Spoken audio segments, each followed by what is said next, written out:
Welcome students to synopsis IAS academy. I am doctor Mohammad Zia और हम आ चुके हैं अपने चौथे वीडियो पे, चौथे लेक्चर पे ऑफ दिस सीरीज। और आज इस लेक्चर में हम बात करेंगे चालुक्याज एंड राष्ट्रकूटाज की। Again we are moving back to south.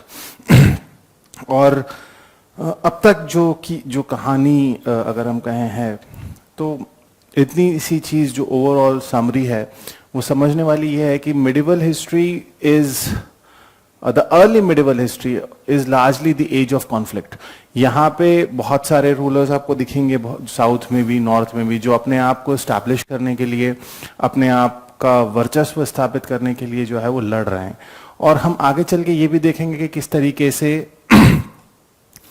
इनकी जो लड़ाई थी, इनका जो conflict tha, how that became one of the major reason why India was prone to invasions. Rather, India was prone to heavy invasions. But before we move on to that, जैसे हमने last session में देखा कि हम राजपूत्स की बात कर रहे थे, that Rajputs were largely, n number of clans. Pratiharas का एक स्ट्रॉन्ग रूल था, पालास का एक स्ट्रॉन्ग रूल था नॉर्थ और ईस्टर्न इंडिया की अगर बात करें। और उसके बाद जो है जैसे ही ये स्ट्रॉन्ग होल्ड हटता है, that strong defence on the north western border of India, वो जो है वो डिग्रेड होने लगता है and the whole border became porous और वहां से इन्वेजन आता है। अब हमने एक चीज कल लास्ट उसमें देखी थी कि किस तरीके से there was the conflict, what we call as the tripartite struggle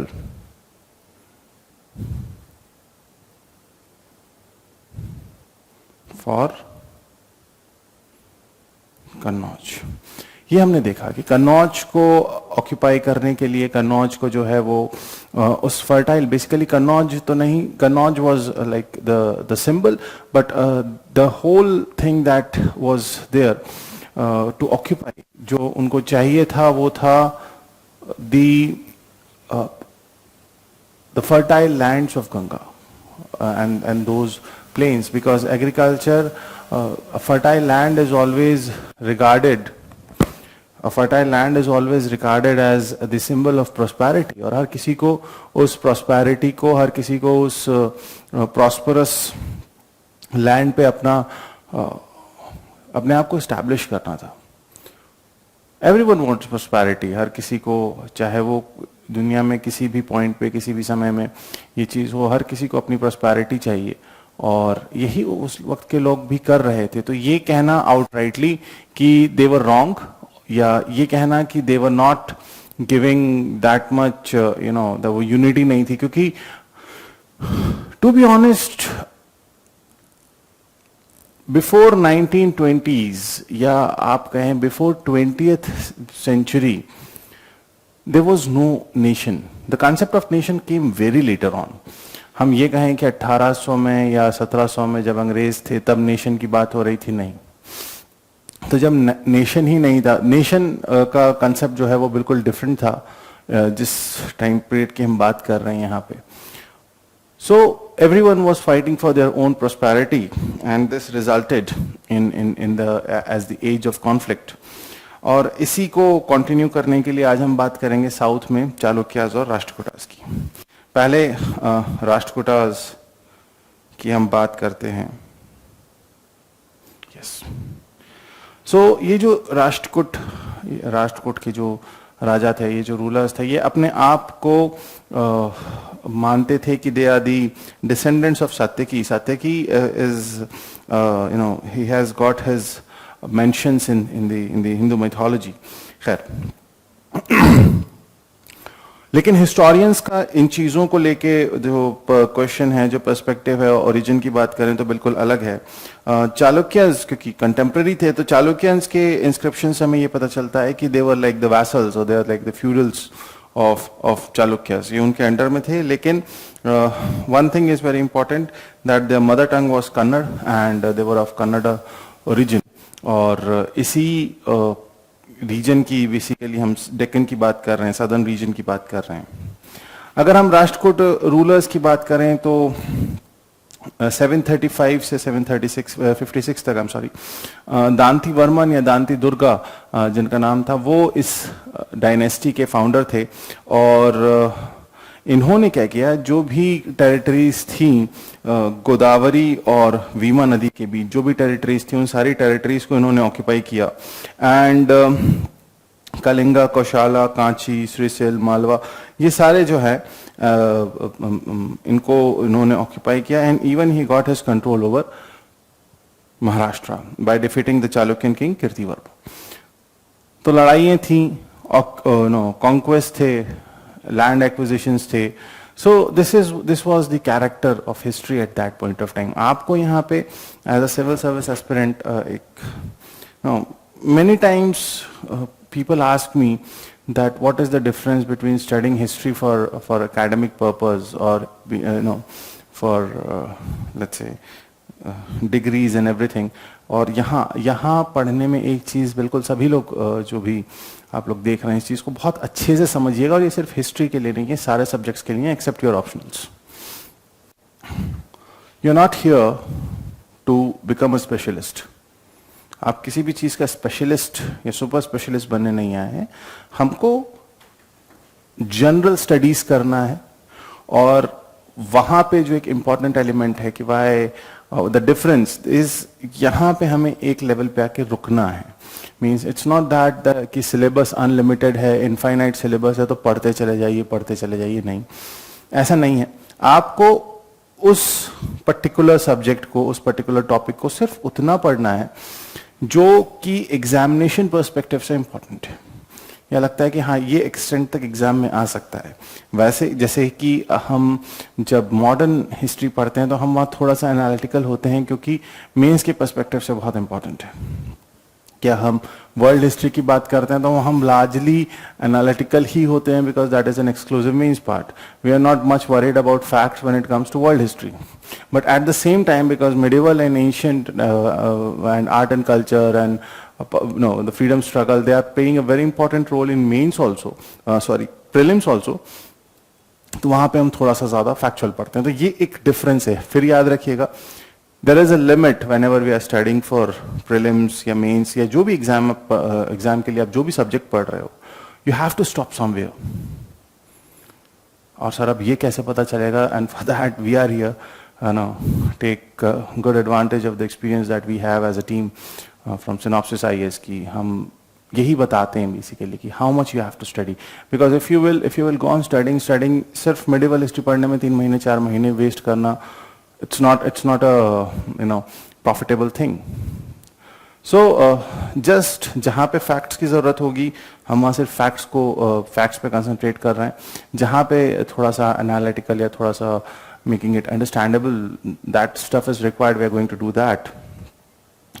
So here what you have to remember, that who laid the foundation of the Rashtrakutas, it was Danti Durga और Danti Varman, both name appears in the history।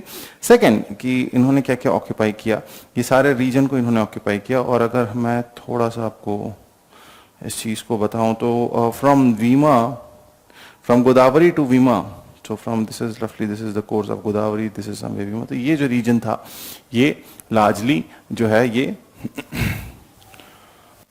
Rashtrakutas के rule में था। दांती दुर्गा के बाद आते हैं कृष्णवन, और इन्होंने भी चालुक्यास के अंदर जो भी टेरिटरीज थी उसको ऑक्यूपाई किया, और कोंकण, दिस कोस्ट, कोंकण को ये ऑक्यूपाई इन्होंने किया। So which was, and why this is important, because for देखो prosperity and economy, like economy is the prosperity, और इसको प्रॉस्परस करने के लिए अगर आप पेनिनसुलर रीजन में हैं and you are not controlling the coastline, means you are not economically sound, means that prosperity that you are searching for, that prosperity that you are fighting for has went in vain. So this Krishnavan also defeated the Vishnuvardhana of Vengi and the Ganga kings of Mysore। So इन्होंने इन लोगों को भी हरा के इनके empire को भी अपने उसमें इंक्लूड किया। Kailash temple at Ellora, that was built by Krishnavan, so obviously he was a great patron of art and architecture। Yes, to the largest extent, I can zoom it in. Yes, आप यहाँ देख सकते हैं मलखेड़ या मान्यखेत जो आज के time पे हम कहते हैं ये, और ये पूरा region see the Konkan coast from here this whole, so from Calicut. और हमने देखा कि Rashtrakutas were involve in the tripartite struggle for Kannauj, so for this tripartite struggle of Kannauj यहां तक उनका एक्सटेंट रहा। This is not in total, this is the maximum strength.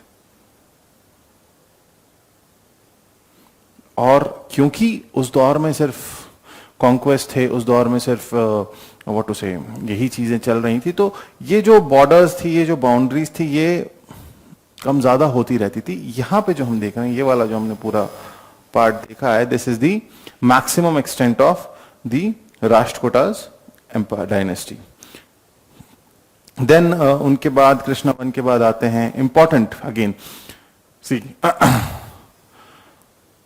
History के अंदर सबसे जो एक problem I have seen that when students are asked कि आपको हिस्ट्री पढ़ना है, तो दे कीप ऑन कि सर सारा पढ़ देते हैं, ठीक है आपने हमें एक XYZ बुक बताई है, we'll do that. No, if that book was enough I would have said ठीक है ये बुक पढ़ लो, coming to you with this all this things was not necessary. लेकिन the books itself are not necessary, rather the books itself are not complete, because in that book also if you'll say history, I can give you 6 books जो कम से कम आपको पढ़नी है to get through the exam. Now what happens that page to page, word to word, if you can, that's great, लेकिन I'll always suggest that if you are doing the smart work, now हमेशा कहते हैं ना 2 तरीके होते हैं काम करने के, एक स्मार्ट वर्क और एक हार्ड वर्क। यूपीएससी की प्रिपरेशन में ना द थिंग्स आर डिफरेंट। यहाँ पे आपको स्मार्टली हार्ड वर्क करना है, क्योंकि अगर आपने ये दोनों अप्रोच को ब्लेंड नहीं किया then things will become difficult. So and always remember reading 100 books a single time is I will say it's worst. आप 100 किताबों को एक बार पढ़ें, इससे अच्छा है कि आप एक किताब को 10 बार पढ़ लें। You'll get more things. So directly from that's why I have directly jumped from Krishna 1 to Govinda 3. तो he defeated the Gurjar king Nagbhat 2, ये हमने कल के उसमें देखा था। पाला king Dharmapala and his Charyodaya। so ये पाला किंग जो धर्मपाल जो हमने कल लास्ट वीडियो में पढ़ा था, उसके कंटेम्प्रेरी थे, उन्होंने उनकी हेल्प भी की, and he spread his kingdom from Vindhyas and Malwas in the north to Tungabhadra in the south। लेकिन जो सबसे इंपॉर्टेंट रूलर था इस राष्ट्रकूट डायनेस्टी का, वो था ये अमोघवर्षा 1। He was son of Govinda III and इन्होंने अपनी जो कैपिटल है ये मान्यखेत मलखेड़ जिसे हम आज के दौर में कहते हैं कर्नाटका में, और भरूच और ब्रोश जिसे कहा गया उस तरफ, and that became the best no sorry this Brosh is different, so that became the best port। देखो इकोनॉमी, और यहाँ पे इकोनॉमी का जो मेजर सेंटर है पेनिनसुलर रीजन में, दैट इज पोर्ट्स। ठीक है, no doubt he was a great pattern of education, he was a great pattern of education and literature. और इनके बारे में देखो वही चीज होती, धर्म जो है फिर इम्पोर्टेंट हो जाता है, और जैनिज्म में ये कन्वर्ट हुए, और जिनसेना जो एक जैन मॉन्क था उसके इन्फ्लुएंस में उन्होंने उसके पैटर्नेज में उन्होंने जैनिज्म को कन्वर्ट किया। और यहाँ पे एक बहुत अच्छा ऑब्जर्वेशन है, क्योंकि देखो what is the time period of this person, this ruler 814, और Arab traders were coming through Arabian Sea. They have started in the 6th, 7th and 8th century only. So Arab traders were coming.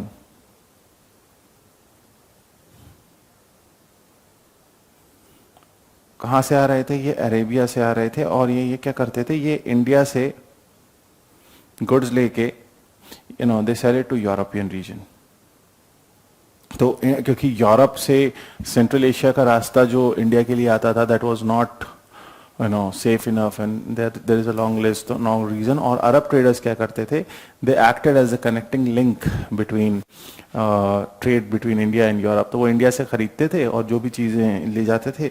And that is the reason why Suleiman, an Arab merchant, in his account, he called Amogh I as one of the four greatest king, not in India but in world, because he was a traveler. So we can Baghdad, Constantinople, and Emperor of China. So this was like, and in this, at this point of time, Baghdad was like जो खलीफा थे वो वहाँ पे थे. Constantinople जो था ये उस वक्त क्रिश्चियन एम्पायर कह लो, जो कि the Christians, like it was the center of the world power at that point of time. Constantinople means modern day Istanbul. तो ये उस जगह की बात हो, तो वहाँ का जो राजा था और emperor of China. So in, और he compared Amoghavarsha one with them. This means that yes, Amoghavarsha one was he had, people were happy from him. Then Mahipal को, उसके बाद जो important rulers हैं, इंद्र III को आपको याद रखना है, that he defeated this Mahipal. And then Krishna III, he was the last powerful and effective king in the Rashtrakutas, and he also succeeded in conquering Tanjore and Kanchi. So ये economically and what to call that, culturally, education, यही तीन larger ऐसे sect थे, sections थे जहाँ पे जिनको अगर ऑक्यूपाई कर लिया या जिनको ऑक्यूपाई करने के बाद जो है ये things will get under their control. So for that, if you see the society and economy, तो तांजोर और Kanchi, no doubt they were major trading and obviously literary centers at that point of time. So they were like, अगर उनको occupy किया, this shows that everyone wanted to have, everyone want to be prosperous, not just in one part, कि economically prosperous हो गए, सिर्फ पैसा कमा लिया या सिर्फ एजुकेशन ले ली. यहाँ पे जो एक समझदार राजा है, जो एक समझदार रूलर है, उसके उसमें ये आपको एविडेंटली दिखता है कि yes, he is what to call, actually when he is occupying, when he is talking about literature, when he is talking about education, scholars को patronage देना, society में जो cultural development हो रहे हैं उनको recognize करना, and this shows that yes, they have an that is what an overall development. कोई भी राजा, कोई भी ruler सिर्फ एक किसी particular section of people, या एक, जैसे किसी ने कहा कि ठीक है defence is the main rule, तो पता चला सिर्फ डिफेंस पे सारा एक्सपेंडिचर कर दिया किसी भी दौर में. That is never desirable. जब हम किसी को इवैल्यूएट करते हैं, when we evaluate someone, definitely you will not just evaluate on one parameter, you will evaluate that ruler, that dynasty here in this case, on various parameters. And here by evaluating this dynasty on those on almost every parameter, it was found that yes, that the prosperity that we are talking about, it was there, and they strived for that. This is visible here, for example, in the society and the economy. And I told you that Hinduism or the Bhakti movement we started, the Bhaktism started way back in South India as compared to North India. और Hinduism में भी दो ऐसे पंथ कह लीजिए, दो ऐसे sections कह लीजिए जो थे, that is Vaishnavism and Shaivism. They flourished during the period of Rashtrakutas and they did not affect the progress of Jainism. और ये एक अच्छी चीज थी. देखिए आज के वक्त में हम बड़ी बात करते हैं what to call social harmony की, कम्युनल हार्मनी की, और इसी कम्युनल हार्मनी की जब हम बात करते हैं तो एक वर्ड बड़ा आपको सुनने में आता होगा from various social media things, and that is intolerance, or rather I'll use the word tolerance.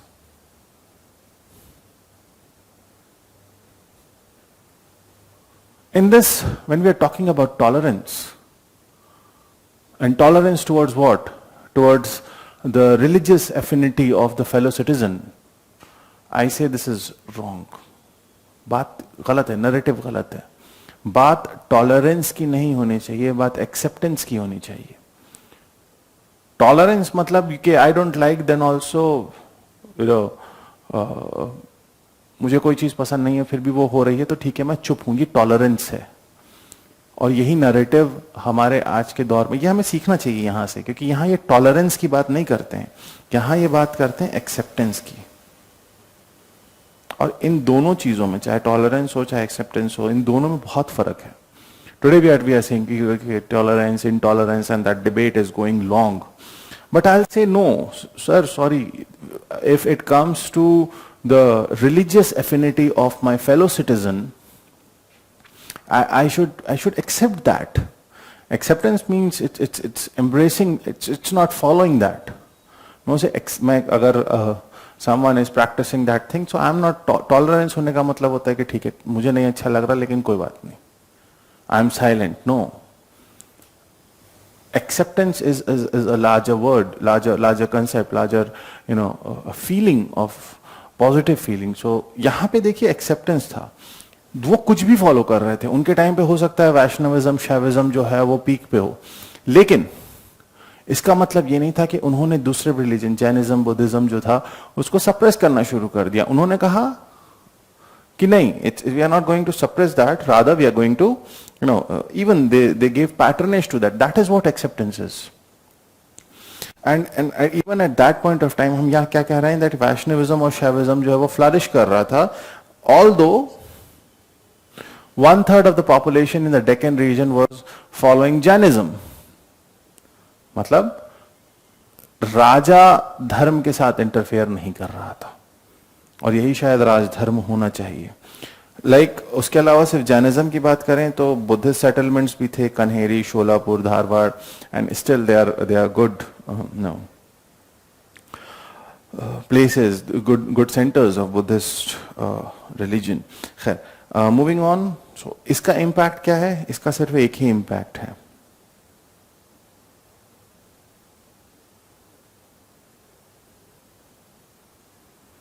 communal harmony. And this was very much evident at the time of Rashtrakutas. This was very much evident. There was a college at Salatogi, and it is situated in the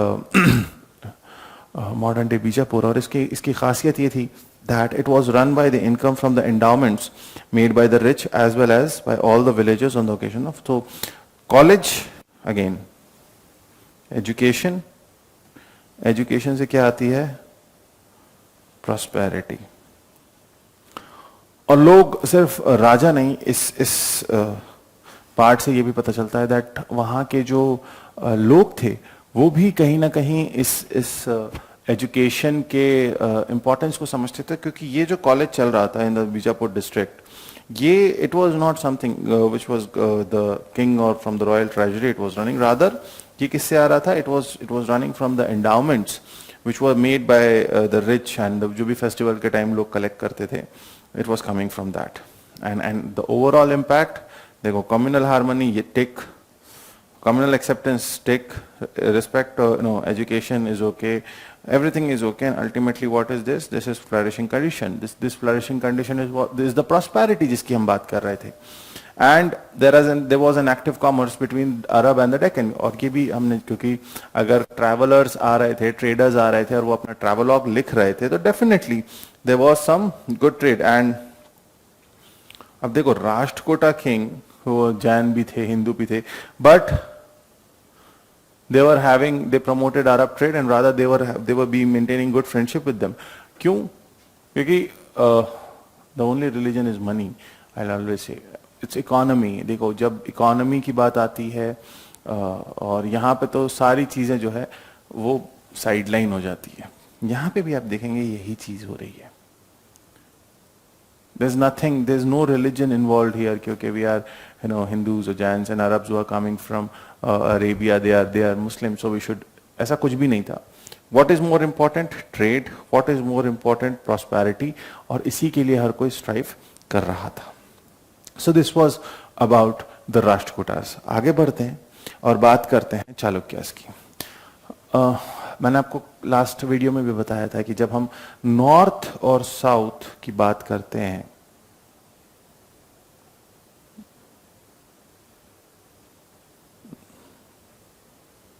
ठीक है, north और south की बात करते हैं, सो रफली this is river Narmada.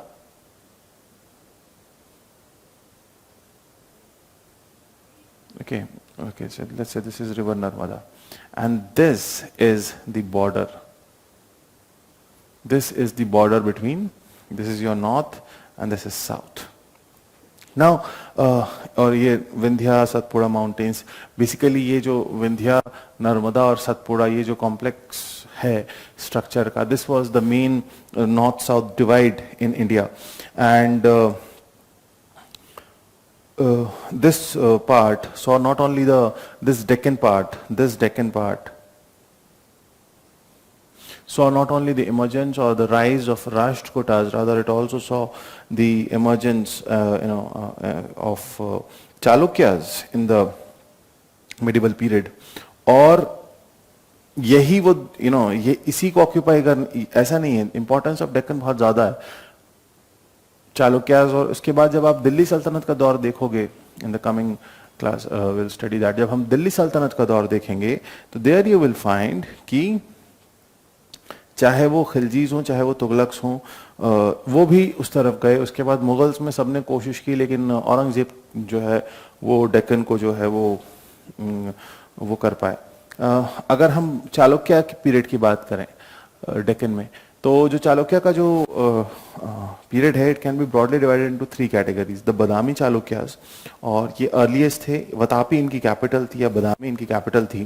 And इनका greatest king Pulakeshin II. We have discussed about him a lot in earlier. Then eastern Chalukyas, और ये पुलकेशिन II के बाद जो है ये एक तरीके से उनमें बाइफर्केशन हो जाता है ईस्टर्न और वेस्टर्न चालुक्यास में. और इन्होंने ईस्टर्न डेक्कन रीजन को रूल किया and their capital was Vengi. On the other hand Kalyani, उस वक्त उसे बसव कल्याण कहा जाता था, और ये western Chalukyas. So after Pulakeshin II,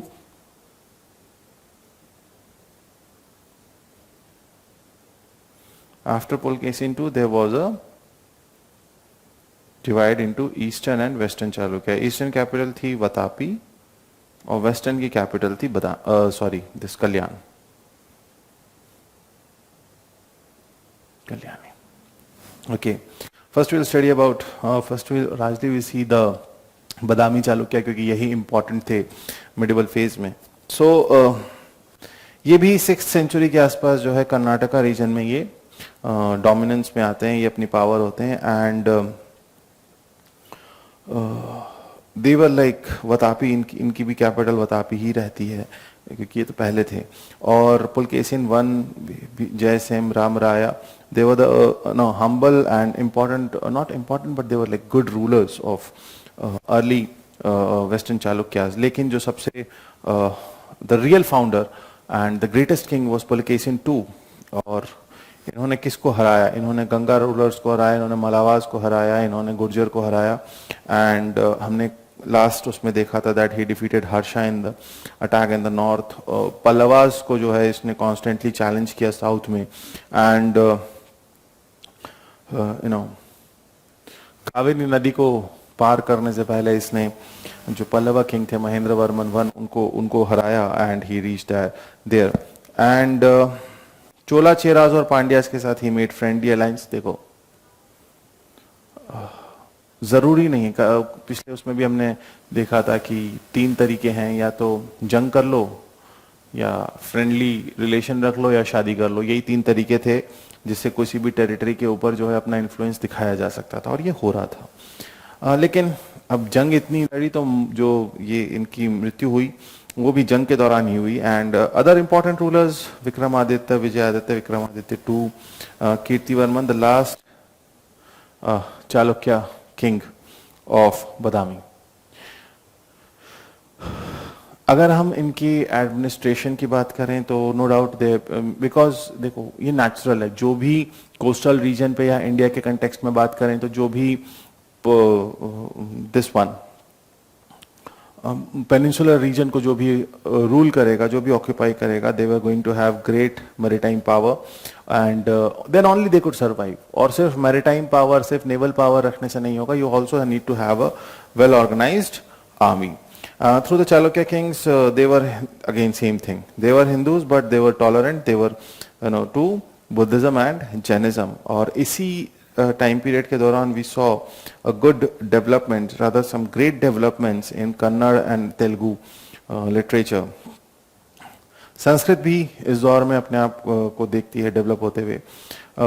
Sanskrit as the language of the elite, whereas Kannada was the language of the masses. This is an important point कि 7th century में संस्कृत तो थी, लेकिन संस्कृत किसकी लैंग्वेज थी? Sanskrit was the language of elite, whereas Kannada was the language of masses. Art and architecture की बात करें, so they built temple caves depicting both religious and secular themes. ये भी हमको दिखता है. म्यूरल पेंटिंग्स यहाँ पे आपको दिखेगी. Then Chalukyas are a good example of Vishara style of architecture. Just an introductory part, rest you can get that part in the art and architecture part. Deccan style या जो Karnataka Dravid style या so this style, the style of architecture that was opted or that flourished during the Chalukyan period is a blend, basically a combination of the Dravida and the Nagara styles. Aihole temples, Latkhan temple, Surya temple, ये सारे जितने हैं, this all temple complex. This is from the Chalukyan period. Pattadakkal, again a UNESCO World Heritage Site. There are 10 temples. यहाँ पे 4 नगर style में है, 6 Dravid style में. Important है ये. Then Virupaksha temple, Sangameshwar temple. So ये जितने हैं important art and architecture. Chalukyan period में साउथ में जो आर्किटेक्चरल डेवलपमेंट होता है, that is great. And in your art and culture part, do follow this, क्योंकि चालुक्यास यहाँ से कितना important है, that you can see. इसमें आपको मेन जो फोकस रखना है वो अमोघ वर्षा पे रखना है और पुलकेशिन पे रखना है. राष्ट्रकूट और चालुक्य की बात करें, लेकिन आपको उसी टाइम पे ध्यान देना है यहाँ के आर्किटेक्चर पे.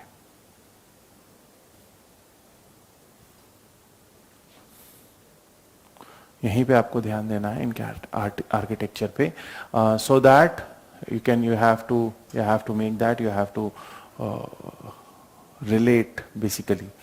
Or for this lecture, this is it, and we'll come up with another video. We'll continue this series till the end, till medieval history is over. और तब तक के लिए do give your valuable comments. It is important. And if you have any doubt, let me know. Mention it in the comment box. We'll try to answer that. And thank you very much for watching this. Do visit our website. This is our website, and all this YouTube and all those channels are also mentioned here. And you can mention it in the comment box. So take good care of yourself. All the very best. Stay safe. Stay healthy. Thank you so much.